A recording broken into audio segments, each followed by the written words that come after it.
And that's for the piggies in every US city thinking a seat in the back row is Porsche because of European history. They miss seeing the monocle though, so I be in the front row on days I am making dough. All alone in the zone on the phone until the trailers go off the screen, along with all those production companies that never did a thing for me. Thomas Kayi's Moana continues the winning streak that Disney has found with live-action adaptations from their Princess Vault, and the result is a back-to-back W found on the Polynesian Islands since last year's Lilo and Stitch adaptation.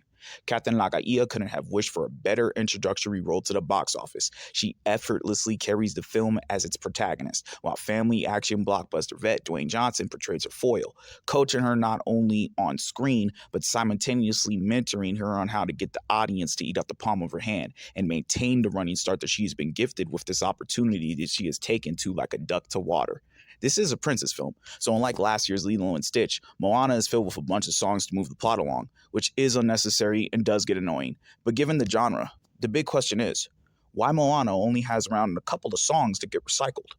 I'm positive that her contemporaries have more than just 2 songs, but this is coming from the perspective of someone who thinks that Hercules' theme of Go the Distance is Disney's crowning achievement. Nonetheless, Maui, the rock, actually gets the more favorable theme in this film with You're Welcome, while a giant crawfish belts out the opposite end with some song about how enamored he is of shiny things. Lin-Manuel Miranda being behind both of these shows that it is possible for artists to have a stroke of genius and still find a way to meld it in on the same project. The visual effects were eye-catching in that particular scene, though, with the giant crustacean, as well as the scene with the anthropomorphic coconut pirates that tried to steal the heart of Te Fiti from Moana. That sequence right there, with its Temple of Doom and Star Trek nods, earned my applause. I enjoyed the depiction of Moana's island, a positive lens shining a light on a sliver of Polynesian culture.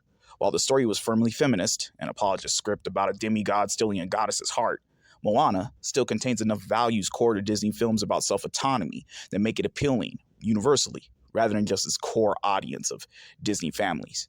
Add in Lagaia's photogenic face, a tropical setting dissimilar to other princess films stuck in the Renaissance period, plus have The Rock's celebrity status pick up the slack on what cannot translate to the minority of the crowd that doesn't have a Disney park pass, and this iteration of Moana becomes an easily digestible slice of island life and lore, served with a sprinkle of Disney magic for those unfamiliar with why the tropics are such sought-after destinations to settle into and explore. Pop your popcorn. That's for the piggies in every US city thinking a seat in the back row is Porsche because of European history. They miss seeing the monocle though, so I be in the front row on days I am making dough. All alone in the zone on the phone until the trailers go off the screen, along with all those production companies that never did a thing for me.